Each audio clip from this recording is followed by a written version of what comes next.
In this video, we'll talk about the integral comparison theorem.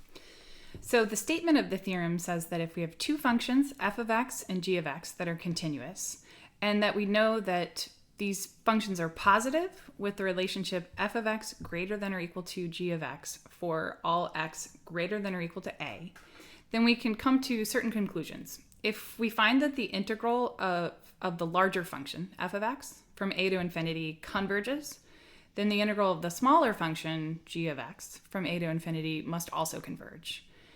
If instead we find that the integral from a to infinity of g of x, the smaller function, diverges, then that implies that the integral from a to infinity of f of x, the larger function, must also diverge. So we can quickly think why this would be true if we consider a rough picture. So imagine my interval. We have some non-negative, well, it actually doesn't matter. Let's just let a be any real number. And we have two functions. Let's suppose this is my g of x, and I have some other function f of x that's always at least as large. And if I'm thinking about now the integral from a to infinity, we have our a value here, and we can think about the requisite areas. So the area under G, of course, could be illustrated by these blue lines, and the area under F we could demonstrate with these red lines. So we can see here that the area under F should be larger than that under G. So if we know that the area under F is finite, that integral converges, then so would the area under G. On the flip side, if the area under G is infinite, then that would mean that the area under F would also have to be infinite. Notice that there are two other possibilities that we don't write here, and those would be inconclusive. So if I know that the larger area is infinite, so the integral of F diverges, that doesn't tell me anything about the integral of G. And conversely, if we know that the integral of G converges, that doesn't tell me anything about the integral of F. So in using the comparison theorem, we'll see that we have to look for a good comparison, and in particular, we have to be able to make a useful conclusion from that. So it turns out that in terms of coming up with good comparisons, there are some useful facts that can help us. So one of those is something we looked at before. If I integrate from 1 to infinity 1 over x to the p, we know that this converges when p is strictly greater than 1, and that it diverges when p is less than or equal to 1. So that's going to be able to give us some very quick comparisons where I can conclude whether or not this particular integral converges or diverges simply by looking at that exponent. On the other hand, if we have the integral from 0 to infinity of e to the minus ax for some constant a, it turns out that this integral converges when a is positive. So that is not one that we specifically looked at, but you could verify that yourself to see that that is going to be true. So let's see this comparison theorem in practice. If we are asked determine if the following integrals converge.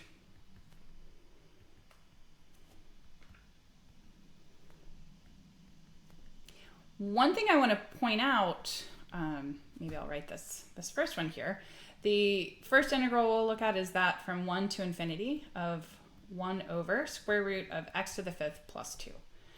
So the language of the example here, determine if the following integrals converge, it's not asking you to find the value to which they do converge in the case that they converge. That means that you don't really have to be able to evaluate it exactly.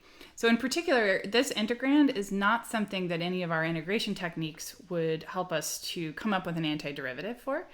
But we don't need one, because now that I have the comparison theorem, if I need only show convergence or divergence, I can consider the possibility of finding a simpler integral that would be a reasonable comparison. So in this case, I'm only considering values of x from 1 to infinity, and notice that for those values, it's true that if I have this more complicated expression, 1 over root x to the 5th plus 2, that is always going to be smaller than 1 over root x to the 5th. So, right, the denominator on the left is larger. And an easier way to look at this is 1 over x to the 5 halves. So that becomes an integral much like this, where p is 5 halves. So we know that the integral that we're starting with here must be less than or equal to the simpler integral of 1 over x to the 5 halves. And the one on the right here that I introduced converges. That's a consequence of the first bullet I wrote above. So that means that the first integral has to converge as well by our comparison theorem. And so we didn't actually have to evaluate the integral in order to come to that conclusion. I will point out, if you needed to find the value to which it converges, the comparison theorem isn't going to help you. So comparison theorem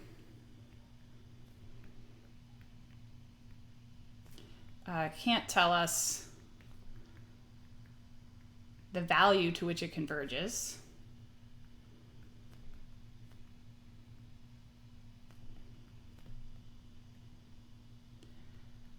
At best, we get a bound. So what I mean by that is the integral from 1 to infinity of 1 over root x to the 5th plus 2, we said is less than or equal to the integral from 1 to infinity of 1 over x to the 5 halves. We could evaluate this integral on the right, and so you could practice that using the improper integral techniques we saw before, and you would get that this converges to 2/3. So basically this 2/3 is an upper bound on the integral we started with. So we don't know the value that it converges to exactly, but I can say that it's converging to something that's less than or equal to 2/3. Another example is, again, we want to determine if the integral converges or not. And this is the integral from 10 to infinity of 1 over natural log of x. Again, we've seen how to integrate natural log of x using integration by parts, but 1 over natural log of x is very complicated. But we don't need to evaluate it exactly. We're interested in the interval from 10 to infinity. So for x greater than or equal to 10, natural log of x is going to be smaller than x. So in that case, 1 over natural log of x is greater than 1 over x. Again, think about comparing the denominators here. So we can say then that the integral from 10 to infinity of 1 over ln x is greater than or equal to the integral from 10 to infinity of 1 over x. And this one diverges. So the original integral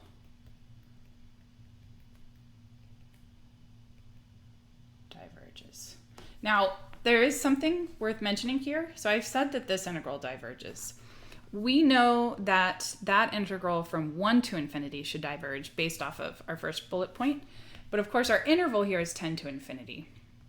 However, if you look back at our work for evaluating an integral like this, right, you would end up having the limit as b approaches infinity of natural log b, and then in this case, minus natural log 10. The lower limit of integration there was not really the problem. It was this part. So the fact that the natural log of b still approaches infinity in this case, even though the interval is 10 to infinity, we still have that diverges. But it is important to pay attention to the bounds, because sometimes we do have to be a little bit creative. And so let's look at this last example. Same prompt, let's decide if this converges or not. And this is the integral from 1 to infinity of e to the minus x squared over 2. Again, not something that I can find the antiderivative for, but let's think about the second bullet point I had above about the exponential kind of comparison. So I'll point out that e to the minus x seems like a good comparison in terms of trying to make it look like that second bullet point. So we would try to say, notice that if I can look at x squared over 2 in comparison to x, if we can say that x is less than or equal to x squared over 2, that would mean that minus x squared over 2 is less than or equal to minus x, which would mean that e to the minus x squared over 2 would be less than or equal to e to the minus x. Now, the last thing to consider, though, is for which values of x is this true? This is true when x is greater than or equal to 2.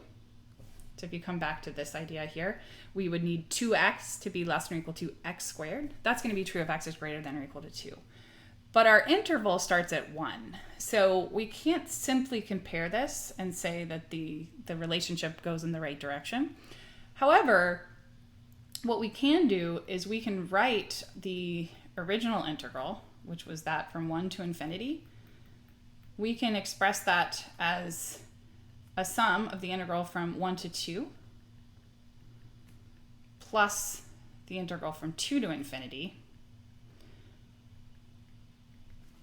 And we've gotten into the habit of seeing that if ever you express your integral as a sum, as long as both pieces converge, then the original one will.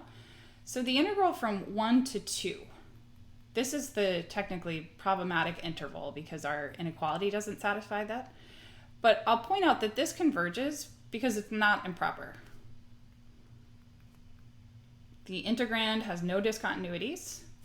The limits of integration aren't infinite. This is going to be a finite number. I'm not saying that we can find it, but if your integral is not improper, it converges. We don't have to worry about the notion of divergence. And that's why we didn't introduce it until this lecture. Now, from 2 to infinity, this is the part that we're going to say is less than or equal to the integral from 2 to infinity of e to the minus x. And this upper bound converges. So the one on the other side of the inequality converges. That's the comparison theorem. And so now that we've shown that both pieces converge, that's enough for me to conclude that the integral from 1 to infinity of e to the minus x squared over 2 converges as well. So we see that we might have to be a little bit creative, and it is important to practice, first of all, coming up with a good comparison, and after doing so, just being careful to check that that comparison actually holds in the direction that you would like for the entire interval. And if not, that might not be a problem. You just have to be a little bit careful.